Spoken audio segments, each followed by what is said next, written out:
Welcome to PNW TV News with me, Boitumelo Monare. In the headlines tonight, we hear from Northwest Premier Lazarus Mokgosi on the provincial government's plan to combat unemployment. Also ahead this evening, Deputy President Paul Mashatile stresses the need to invest in education for economic growth. In the sports news tonight, Orlando Pirates coach José Riveiro is set to resign by the end of the season. Good evening to our viewers as we come on the air tonight. Earlier today, Northwest Premier Lazarus Mokgosi hosted the Executive Council members in a media briefing in Mahikeng. The briefing shed light on the provincial government's service delivery program of action.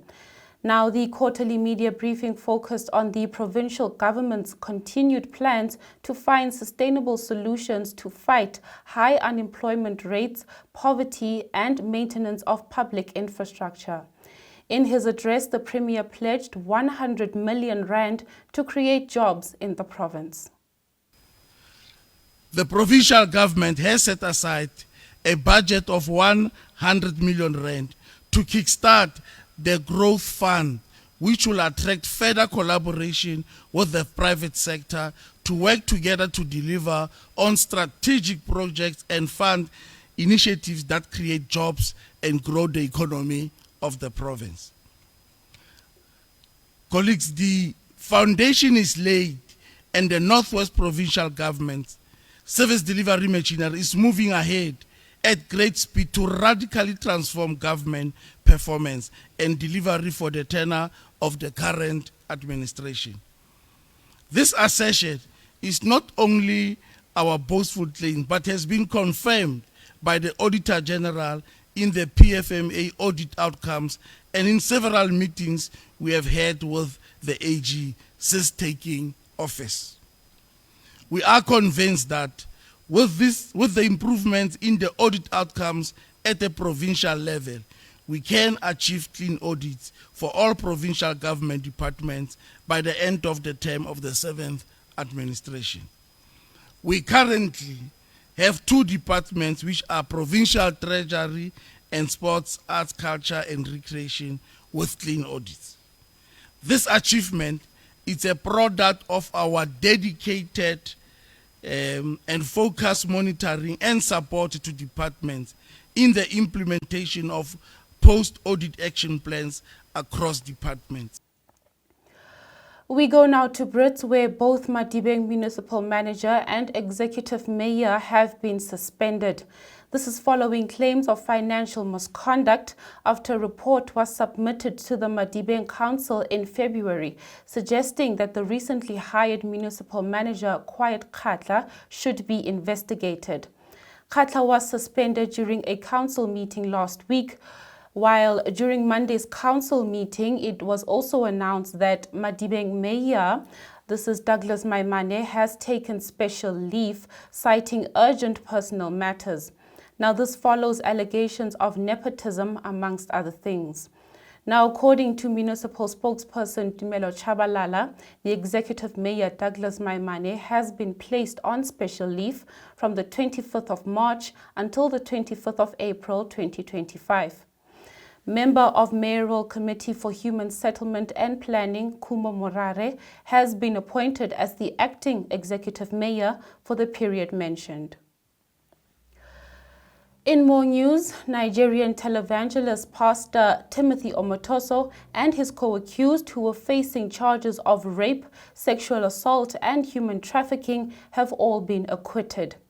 In her ruling on Wednesday morning, Gqeberha High Court Judge Irma Skuman found Omotoso and his co-accused, Lusanda Sulani and Zukiswa Sito, not guilty, saying the state had failed to prove its case beyond a reasonable doubt.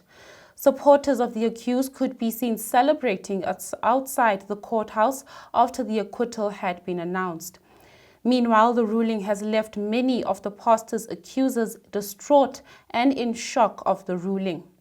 Omotoso was arrested in April of 2017 and had been in custody until his acquittal earlier this week. In this next story, on Saturday, the 5th of April, the South African Federation of Trade Unions, together with the General Industries Workers Union of South Africa, will gather at the Workers' Parliament in Braamfontein.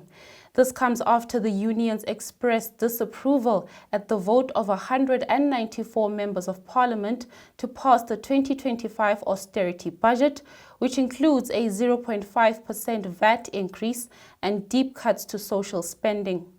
President of the General Industries Workers Union of South Africa, Mametlwe Sebei, speaks. GIWUSA, in unity with the broader labor movement, will resist the neoliberal budget with all our might. We are mobilizing for a workers' assembly or parliament to reflect and discuss our responses to these intolerable conditions and attacks, and how do we force the government to reverse this offensive.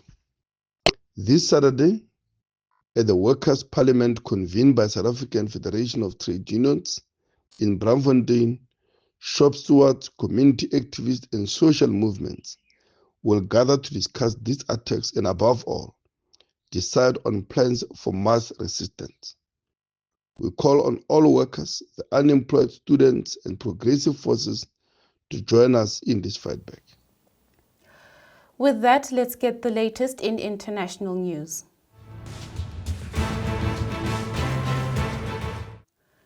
In a shocking move, South Korea's highest court has removed embattled President Yoon Suk Yeol from office, ending months of uncertainty and legal wrangling after he briefly declared martial law in December and plunged the nation into political turmoil.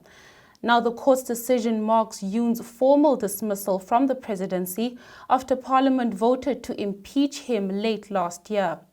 His removal takes effect immediately, meaning he must now leave the presidential residence, which will trigger an election to replace him. Now, acting President Han Duck-soo, who assumed the top office after Yoon's impeachment, has vowed to ensure national security, carry out the next election following the Constitution and, quote, the will of the people who are sovereign. Well, let's now get the latest in business news. In the business news tonight, Deputy President Paul Mashatile has stressed the importance of investing in skills and education in order to unlock economic growth and job creation. Delivering a keynote address at the inaugural Gauteng Investment Conference, Mashatile emphasized the need to invest in the people, communities, and the country's future.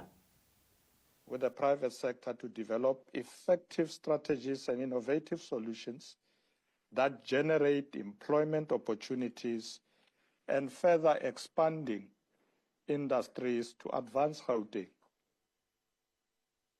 We must therefore reinforce the province as the epicenter of innovative ideas that can be implemented throughout the country.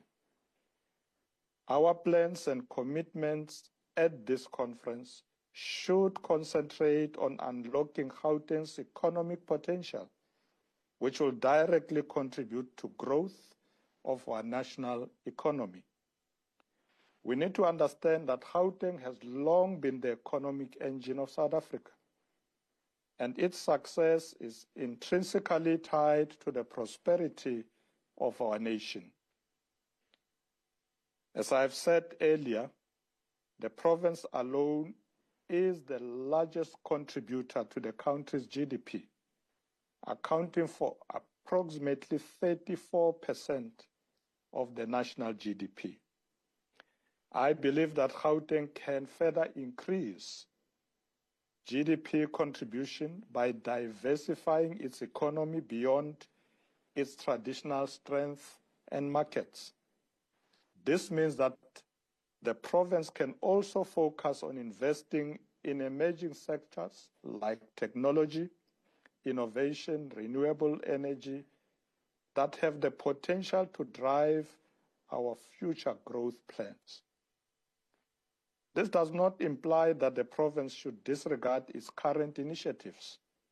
Rather, that it is essential to maintain investments in infrastructure, such as transport and logistics, to attract additional investments and stimulate economic activity. Infrastructure is sometimes referred to as the wheel of economic activity, since it creates an environment conducive to productive activities that promotes development.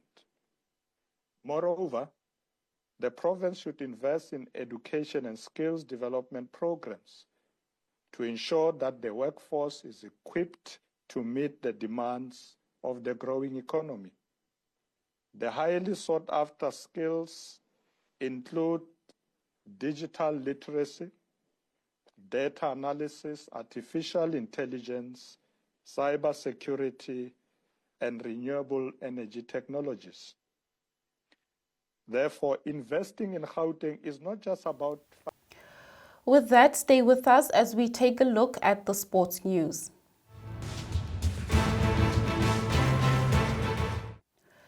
The Department of Basic Education, together with the Department of Sports, Arts and Culture, are currently hosting the 2025 National Sports Championships Autumn Games in Bloemfontein. Now, athletes from all 9 provinces of South Africa are participating in the 4-day program, which officially opened on the 2nd of April 2025. The Northwest team has joined other young athletes from across the country as the initial events commenced yesterday. The contest will include javelin, shot put, and high jump, amongst others.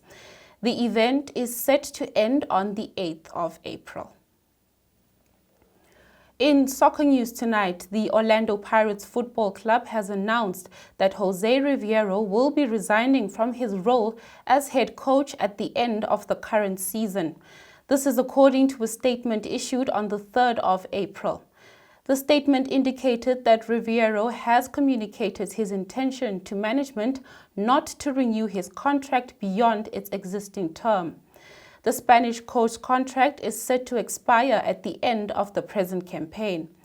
Riveiro joined Orlando Pirates in June of 2022 and has successfully guided the club to multiple trophies during his 3-year tenure. The club appealed to its supporters to continue backing Riveiro and his team until the season's conclusion. Now, updates on any significant developments will be communicated at a later stage. More soccer news as we wrap up with the upcoming weekend Betway fixtures. On Saturday, the 5th of April, Polokwane City will face Orlando Pirates at 3 p.m. at the old Peter Mokaba Stadium in Polokwane. Golden Arrows goes up against Chippa United at 3 p.m. at the Mpumalanga Stadium in Hammersdale. Kaizer Chiefs takes on TS Galaxy at 7 p.m. at the Peter Mokaba Stadium. Now, the games between Mamelodi Sundowns and Stellenbosch FC, as well as the game between Royal AM and Magesi FC, have been postponed. But on Sunday, the 6th of April, Cape Town City will face Sekhukhune United at 5:30 p.m. at the DHL Cape Town Stadium. Well, that's it for this Friday night PNW TV broadcast. I'm Boitumelo Monare, and this has been Platinum Northwest TV News. Until next time, good night.